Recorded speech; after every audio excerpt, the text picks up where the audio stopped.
দেখো আর্ট, এটা হচ্ছে ইউনিট 2 না 3, লেসন 2, হ্যাঁ ইউনিট 2 লেসন 2। দেখো আর্ট পড়বো, এই আর্টের যে প্যাসেজটা একটু একটু ভালো করে মনোযোগ দিয়ে দেখবা, কারণ এটা একটু কঠিন আছে। হ্যাঁ, শুরুর অংশটা একটু কঠিন, সো একটু ভালো করে দেখতে হবে, একটু ভালো করে বোঝার ট্রাই করতে হবে। আচ্ছা দেখো, এরপর বলছে আর্ট মানে কি শিল্প। আর্ট মানে কি শিল্প। বলছে যে আর্ট আর্ট ইজ জেনারেলি মানে সাধারণভাবে, এটা একটা অ্যাডভার্ব। আন্ডারস্টুড, এই যে be verb plus V three মানে প্যাসিভ আছে, অর্থাৎ আন্ডারস্ট্যান্ড মানে বোঝা, যেমন আই আন্ডারস্ট্যান্ড আমি বুঝি, হি আন্ডারস্ট্যান্ডস সে বোঝে। এখানে একটা প্যাসিভ আছে। আর্ট ইজ জেনারেলি আন্ডারস্ট্যান্ড, শিল্পকে সাধারণভাবে বোঝা হয়, আর্টকে সাধারণভাবে বোঝা হয়। ঠিক আছে, এরকম অর্থ হচ্ছে প্যাসিভ। অ্যাজ হিসেবে, কি হিসেবে ব্যবহৃত হয়, আর্টকে কি হিসেবে বোঝা হয়। দেখো এখন কথা হচ্ছে, আমরা যখন কোনো কিছু সংজ্ঞা দিই তখন আমরা অনেকভাবে দিতে পারি। যেমন আমরা বলতে পারি আর্ট মিন্স, দেখো আর্ট অর্থ হলো কি, an expression of human imagination and creative skill, যে হচ্ছে এটা আর্টের সংজ্ঞা হলো, এটা আর্টের অর্থ হলো এটা। আবার এভাবে দিতে পারি art refers to, REFERS refers to, এটাও ব্যবহার করতে পারি, যে আর্ট রিফার্স টু মানে একই, আর্ট অর্থ হলো এটা। ঠিক আছে, আবার এভাবে বলতে পারি, দেখো এরা যেটা ব্যবহার করছে যে এই যে প্রিভার্ব আন্ডারস্টুড, দেখো ইজ জেনারেলি আন্ডারস্টুড অ্যাজ, এটাও ব্যবহার করতে। এটার অর্থ হচ্ছে, ভাবার্থ অর্থ হচ্ছে অর্থ হলো, আর্টের অর্থ হলো। ঠিক আছে, তাহলে বিভিন্ন ভাবে বলা যায়। তাহলে কি বলা যায়, আর্ট রিফার্স টু বলা যায়, আর্ট মিন্স বলা যায়, আবার এরকম বলা যায় art is generally understood as, অর্থাৎ আর্টের অর্থ হলো কি, আর্টের অর্থ কি, আর্ট মানে কি, আর্টের সংজ্ঞা কি এটা।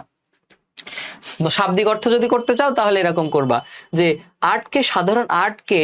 আর্টকে হচ্ছে তোমার সাধারণভাবে বোঝা হয়। তো যখন বইপত্রে অর্থ থাকবে ভাবার্থ অর্থই তারা দেয়, তখন বলতে হবে যে আর্ট অর্থ হলো কি, আর্ট হচ্ছে অ্যান এক্সপ্রেশন, একটা প্রকাশ। এক্সপ্রেস মানে কি, প্রকাশ করা, সেটা নাউন হচ্ছে এক্সপ্রেশন। সো আর্ট জিনিসটা হচ্ছে একটা প্রকাশ। আর্ট জিনিসটা হচ্ছে একটা প্রকাশ। কিসের প্রকাশ, দেখো কাদের প্রকাশ, কিসের প্রকাশ, অফ হিউম্যান ইমাজিনেশন, মানবিক মানবিক কল্পনা। ইমাজিন মানে কল্পনা করা, ইমাজিন এটা একটা ভার্ব, ইমাজিন মানে হচ্ছে তোমার কল্পনা করা। ইমাজিন মানে কি, কল্পনা করা। এই ইমাজিনের নাউন হচ্ছে তোমার ইমাজিনেশন, মানে কল্পনা, মানবিক কল্পনার, মানুষের কল্পনা। ঠিক আছে, মানুষের কল্পনার একটা প্রকাশ। আর্ট জিনিসটা, শিল্প জিনিসটা মানুষের কল্পনার একটা প্রকাশ। আর কি, অ্যান্ড ক্রিয়েটিভ স্কিলস, ক্রিয়েটিভ মানে সৃজনশীল, স্কিলস মানে দক্ষতা। সৃজনশীল মানে কি, সৃজনশীল মানে নিজ থেকে কোনো কিছু করার দক্ষতা, এটা আগে পড়ালাম। সৃজনশীল না, তোমাদের না, ওদের পড়াইছি 26-এর। সৃজনশীল মানে কি, নিজ থেকে কোনো কিছু করার দক্ষতা, তো সৃজনশীল দক্ষতা। তো বলতেছে যে মানুষের মানবিক কল্পনা এবং সৃজনশীল দক্ষতার প্রকাশ কি, ইন আ রেঞ্জ অফ, এটা একটা ফ্রেজ, এটা এভাবে মুখস্থ, with the accompaniment, in a range of, এগুলো মুখস্থ করে নেবে। In a range of, in a range of, in a range of শব্দের অর্থ হচ্ছে তোমার পরিসরে, কি পরিসরে, কিন্তু এখানে অনেক অর্থ আসে। ইন আ রেঞ্জ অফ মানে অনেক অনেক, অ্যাক্টিভিটিস মানে কার্যক্রম, অনেক কার্যক্রমে। কাজ, অ্যাক্টিভিটি মানে তো বোঝো কাজ করা, যে কোনো কাজ। বলছে অনেক কর্মকাণ্ডে মানে আর্ট হলো অনেক কার্যক্রমে মানুষের কল্পনা এবং সৃজনশীল দক্ষতার প্রকাশ। আচ্ছা, আর্ট জিনিসটা সংজ্ঞা দিল এখানে। আর্ট কি, আর্ট হচ্ছে বলতেছে একটা মানুষের কল্পনার একটা প্রকাশ। আর কি, সৃজনশীল দক্ষতার প্রকাশ, তাদের কাজ মানে বিভিন্ন কাজ। ও সরি, আর্ট অর্থ এখানে অনেক করছি না, এখানে বিভিন্ন করলে আরো ভালো হয়। দেখো বিভিন্ন করলে আরো ভালো হয়, যে বিভিন্ন কার্যক্রমে, বিভিন্ন কার্যক্রমে মানুষের সৃজনশীল দক্ষতা এবং তোমার হচ্ছে মানুষের কল্পনার প্রকাশ। দেখো আর্ট জিনিসটা কল্পনারই প্রকাশ। কথা সত্য, কিভাবে সত্য, আর্ট, তুমি যদি হচ্ছে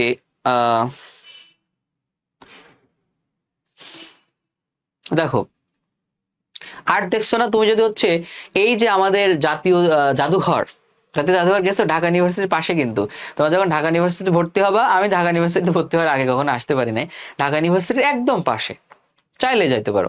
তো ঢাকা ইউনিভার্সিটির পাশে যে জাতীয় জাদুঘর আছে, আবার ওই ঢাকা ইউনিভার্সিটির মানে ওই শাহবাগ এলাকায় না ঢাকা ইউনিভার্সিটি, তো শাহবাগ থেকে 10 টাকার একটা রিক্সা নিলে সামনে গিয়ে আবার শিল্পকলা একাডেমি, এগুলো ঘুরবা ভার্সিটিতে, সেগুলো ঘুরবা, অনেক কিছু জানতে পারো, ভালো লাগবে।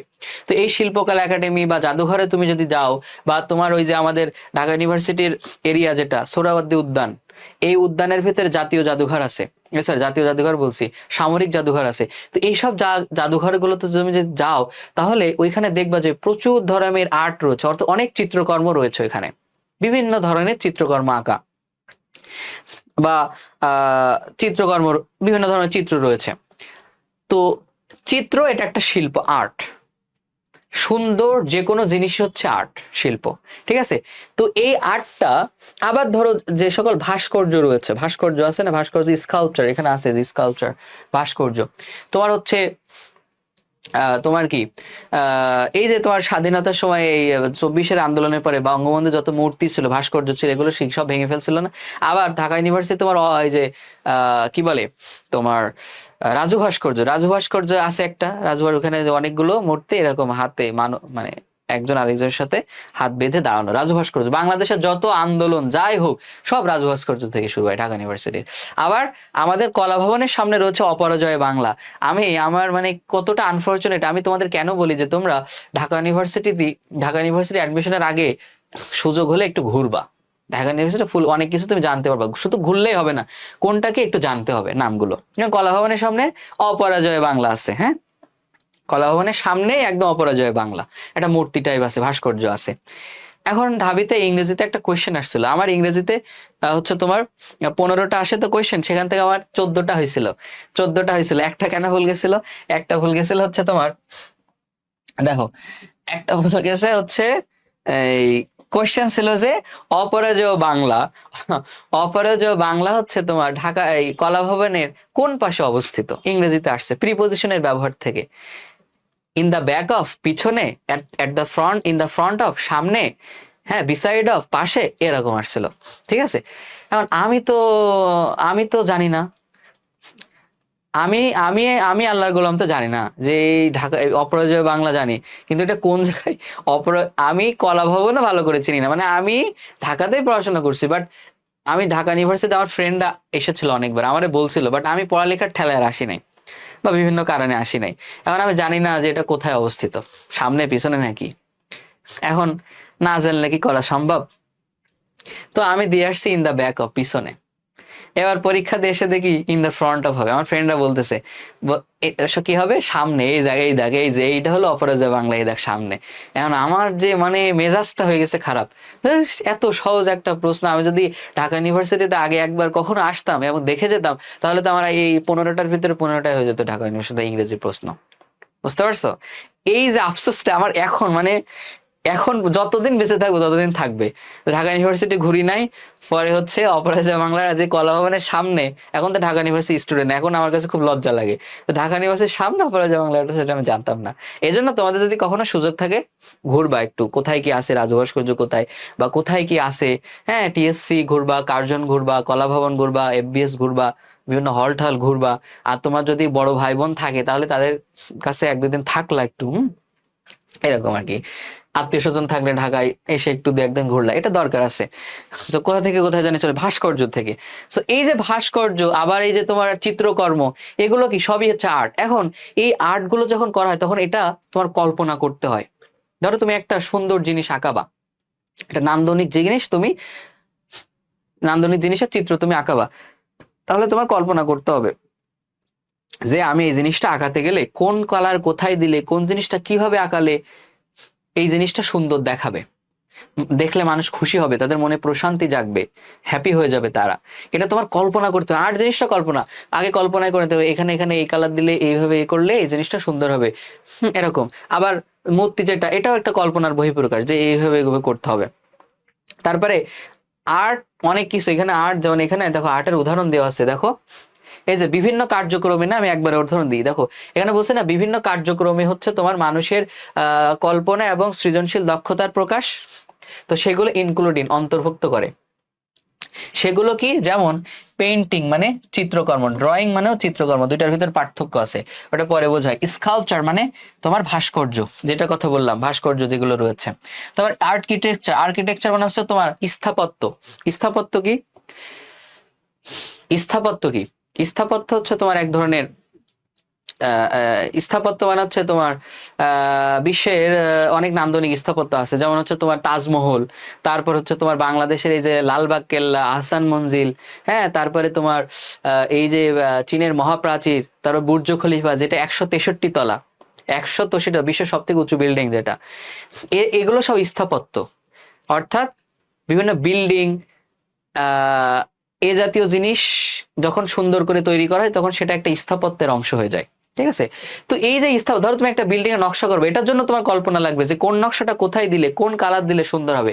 তার মানে পুরো আর্ট জিনিসটা, শিল্পটা হচ্ছে মানুষের কল্পনা এবং সৃজনশীল দক্ষতার প্রকাশ। অর্থাৎ আর্ট জিনিসটা তুমি কপি করতে পারবে না, এটা তোমার নিজ থেকেই তৈরি করতে হবে, নিজ থেকে ডিজাইন, চিত্রকর্ম, ভাস্কর্য, স্থাপত্য তৈরি করার দক্ষতা অর্জন করতে হবে বা থাকতে হবে নিজের ভিতরে।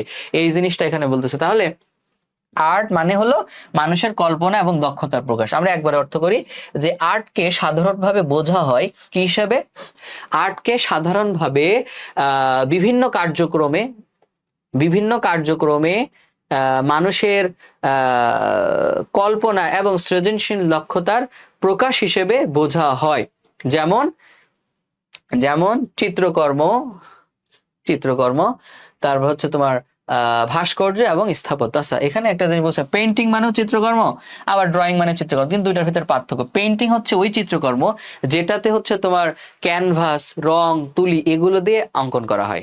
আর ড্রয়িং কি, তোমরা যারা আঁকাআঁকি করো তারা জানো ড্রয়িং কি। ড্রয়িং মানে হচ্ছে যেখানে কোনো রং, ক্যানভাস, তুলি এগুলো ইউজ করা হয় না, জাস্ট পেন্সিল এবং কলমের মাধ্যমে সাদা কালো আর্ট করা হয়, এটাকে বলা হয় ড্রয়িং। ঠিক আছে, তাহলে পেইন্টিং অ্যান্ড ড্রয়িং, যেমন হচ্ছে কি পেইন্টিং, ড্রয়িং, তারপর হচ্ছে ভাস্কর্য এবং স্থাপত্য, এগুলো।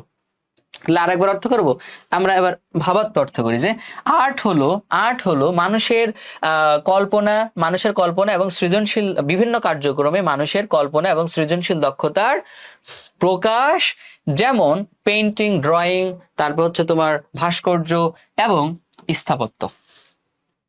এবার বলো বুঝতে পারছো কিনা?